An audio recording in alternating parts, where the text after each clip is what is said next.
Hello. A few years ago, I did a video on the history of Blackwork embroidery.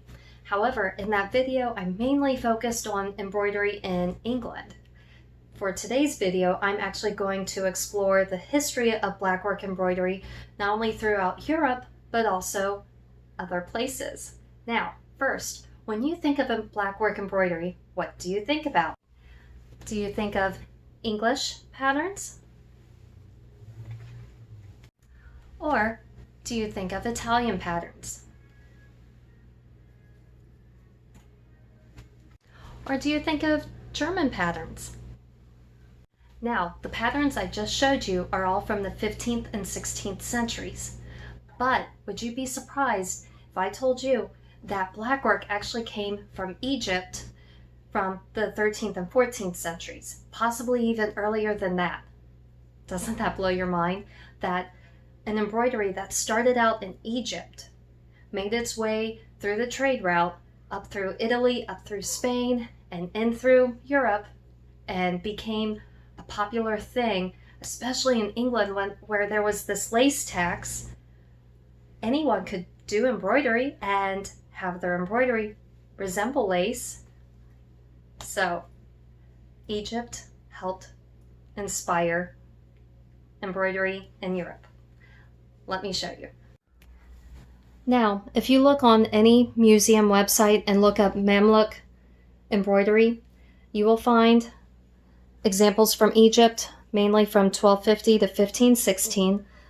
I may be mispronouncing this. Mamluk is M-A-M-L-U-K. It is Arabic, and it's used to describe Muslim rulers of a slave origin. And by the end of the 9th century, such warrior slaves had become the dominant element in the military.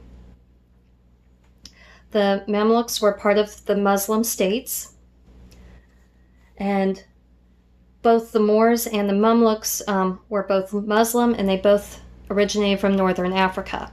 The Moors were the ones who trickled into Spain and ended up occupying Spain up until the time of Ferdinand and Isabella. Now right here, I'm showing you different printouts. I'll zoom in on this one. This one's a sampler. And all of these are linen with silk embroidery.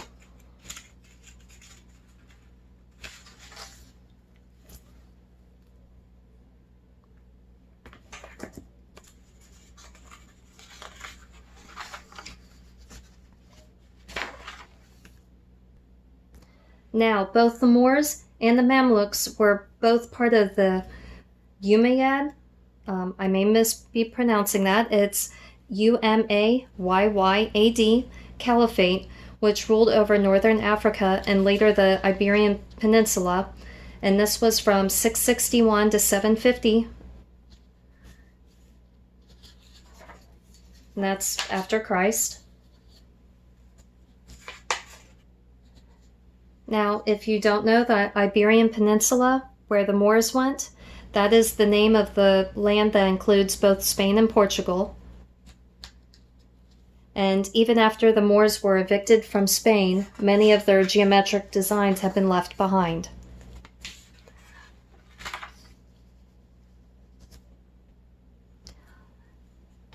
Now, Catherine of Aragon, daughter of Ferdinand and Isabella, she had learned this embroidery as a child in Spain and then brought this embroidery technique to England.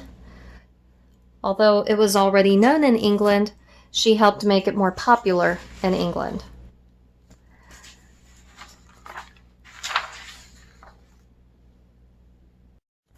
Now, what is Egyptian embroidery, you might ask? Egyptian embroidery is done in a counted thread technique using a double running stitch with largely geometric or highly stylized plant and animal motifs built up from horizontal and vertical segments. Now, using the double running stitch, that is the same thing that you will find in blackwork, also known as Spanish work, also known as the Holbein stitch or back stitch. So the fact that all of these embroideries share linen fabric on silk with silk thread and using a double running stitch. Coincidence? Or did the trade route help inspire Blackwork embroidery to go from Egypt into Europe? Now, what would this embroidery have been put on? For the examples we have in museums of the Egyptian blackwork, you would have found it on linen such as towels, or on robes or shirts. As far as what we know from portraits as well as physical examples, we know that blackwork embroidery existed on shirt cuffs, collars, sleeves, skirts, even a full doublet. Now I've shown you some examples of Egyptian blackwork. Let me show you some examples of European blackwork and let you decide, did the Egyptians help inspire Europe's blackwork embroidery? These are all German patterns, and these are Italian, and more Italian, and these are filler patterns, mostly English. These are the cuffs from Jane Seymour, the third wife of Henry VIII. Zoom in on that. There's the Earl of Moray, who was the half-brother to Mary Queen of Scots. Here are the collar and cuffs of Mrs. Pemberton, dated 1535. Here's the pattern for Bess of Hardwicke's sleeves.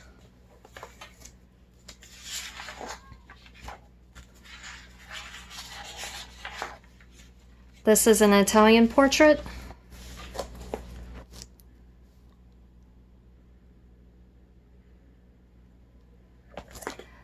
Now, most of these, if not all of them, were done with silk thread on linen fabric.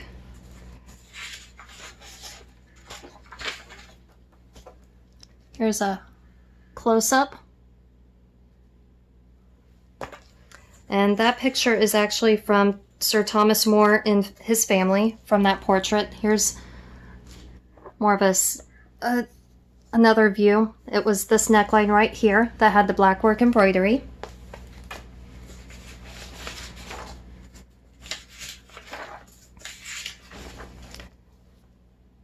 And here's another sampler.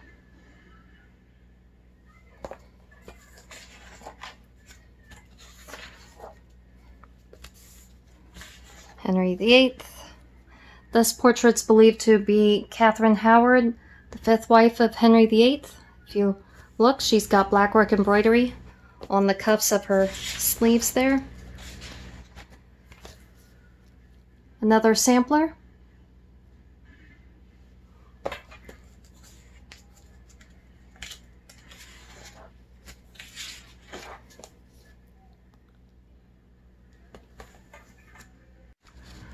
So, based on what you know, that blackwork embroidery is a double running stitch, usually with silk thread done on linen fabric. This right here is a linen fabric embroidered with silk at the Ashmolean Museum. It's dated circa 10th to 15th century Egypt. Do you think that looks similar to this Germanic pattern? Look at the diamonds. This pattern right here is 16th century German. Or do you remember this neckline I showed you? That was painted by Hans Holbein the Younger in England in 1592. Now, look at that pattern. Does it not look similar to this pattern? This is embroidery. It's silk on linen, dated circa 1250 to 1516. It's Egyptian, and it's at the V&A Museum in London. So there's that pattern, and I'll go back to that one. Now, do you remember the portrait of Bess of Hardwick? Study her sleeves. Now, look at some of these diamonds. This is a fragment embroidered in linen. It's circa 10th to 11th century Egypt, and it's at the Met Museum. Now, these are Jane Seymour's cuffs, and if you look right on the very edge, you'll see little crosses. And she has crosses on both that side and that side. It's the trim of the edge of the blackwork. And we know Jane Seymour was the third wife of Henry VIII, so this would have been painted about 1536 or 1537. Now, if I zoom out, do these not also look like little crosses with tails on them? What if you took the crosses off of the edge, or sorry, took the tails off of the crosses on the edge? Would those not be crosses?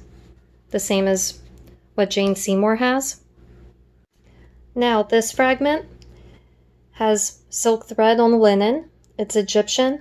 It's also dated circa 1250 to 1516, and it's at the V&A Museum. Now, there are two things I want you to notice. First, look up here at the ocean wave look, and then the second is to look at the lattice pattern. Now, for the ocean wave look at this. Look at the neckline. Does that not also look like an ocean wave? This portrait is usually attributed to Edward Henry VIII's son. This portrait is actually called a Portrait of a Boy with a Marmoset. It's at the Kunsthistorie Museum. And that one's in Switzerland. It was painted by Hans Holbein, circa 1532 to 1535. So again, look at the ocean waves on the neckline. And look at the ocean waves at the top there. Now, look at the lattice pattern. And then trying to get it to focus. This is Mrs. Jane Small, formerly Mrs. Pemberton, circa 1536 at the V&A Museum. And here is Lady Margaret Budds. This one's circa 1541 to 1543, and that's at the Gardner Museum. To help prove the point even more, this says it's the 11th through the 12th century trade routes, and you'll notice the key here to show you notable locations, minor locations, sea routes, canals, and also over here it tells you if it was a Muslim route, if it was a Christian route, a spice route, a North Sea route, Asian, African, it's all there. Now, let me scroll over here. Now, right here next to my finger, that is Alexandria. That is in Egypt, and it was a major seaport. If you notice that we've got a route there and a route there going around. So this one goes up and over towards Italy. And this route makes its way all the way here to Spain. And then if you notice, trade routes going up and through Europe. So to show you, this line here is a black dotted line, and this line here is a white dotted line.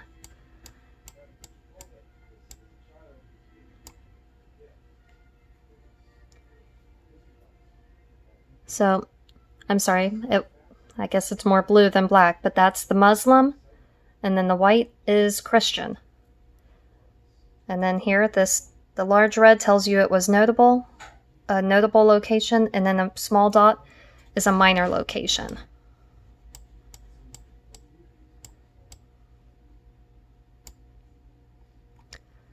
So big dot, and then Christian, all the way over to Italy, and big dot, plenty of big dots, just the same, the Muslim, all the way over to Spain, and then big dot, lots of big dots, all the way up through Europe.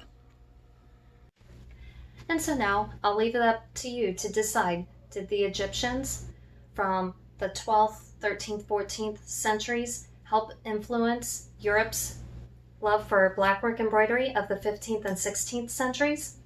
Well, again, what is blackwork? Blackwork embroidery is usually done on linen fabric.